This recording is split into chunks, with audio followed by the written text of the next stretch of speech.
ama natiijada la helay halkan dheeriga u baahan tahay inay sii waarto waxa la natiijada la helay iyo horumarka la helay cid ka soo horjeeda waa mid cid dalka oo dhan ka soo horjeeda jirtaankiisa weyn oo deegaanku maanta wuxuu yahay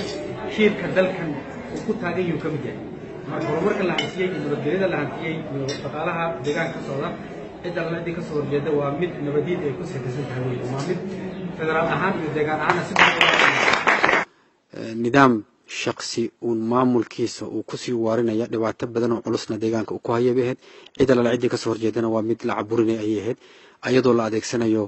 qaab dhismeedka dawliga iyo qaab dhismeedka amniga deegaanka marka dhaawac ballaaran oo xagga dimuqraadiyadda shacabka loo geystay xurriyadii iyo sharaftii ixtiraamkii shacabkii iyo lumay taasna marka waxay keentay culeys badan xagga shacabka dhaawac badan shacabka inuu soo gaaro taasna marka waa arrimuhu golaha dhexe isla qaatay tan kale musuqmaasuq iyo dulsaarnimo in miisaanada iyo hantida dawladda loogu talagalay in shacabka loogu adeego ku takrifal ballaaran ba ka dhacday xagga mashaariicda haato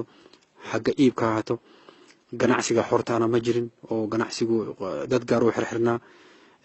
dhibaatooyin kontrabaan baa jiray xagga dhaqaalahana dhaawac weyn baa soo gaaray hantidii ummadda waa la luunsaday dhibaatooyin ballaaran oo la soo koobi karno aad iyo aad u baahan culeys badan shacabkuna ay gaareen ayaa la isla qiimeeyey waxaa kaloo la isla qiimeeyey in nidaam dawladeed nidaam xisbi nidaam ku shaqeyn iyo hay'adaha dawliga si buuxda u shaqeyn marnaba ma jirin nidaam hal qof kaliya wax walba oo ka shaqeynayay amarkiisa kaliya lagu shaqeynayay taasna ay keentay inay burburaan hay'adii waxay ama natiijada la helay halkan dheeriga u baahan tahay inay sii waarto waxa la natiijada la helay iyo horumarka la helay cid ka soo horjeeda waa mid cid dalka oo dhan ka soo horjeeda jirtaankiisa weyn oo deegaanku maanta wuxuu yahay shirka dalkan uu ku taagan yahay kamid yahay marka horumarka la hansiyay nabadgelyada la hansiyay iyo dhaqaalaha deegaanka ka socda cid ka soo horjeeda waa mid nabadiid ay ku salaysan tahay weyn waa mid federaal ahaan iyo deegaan ahaan si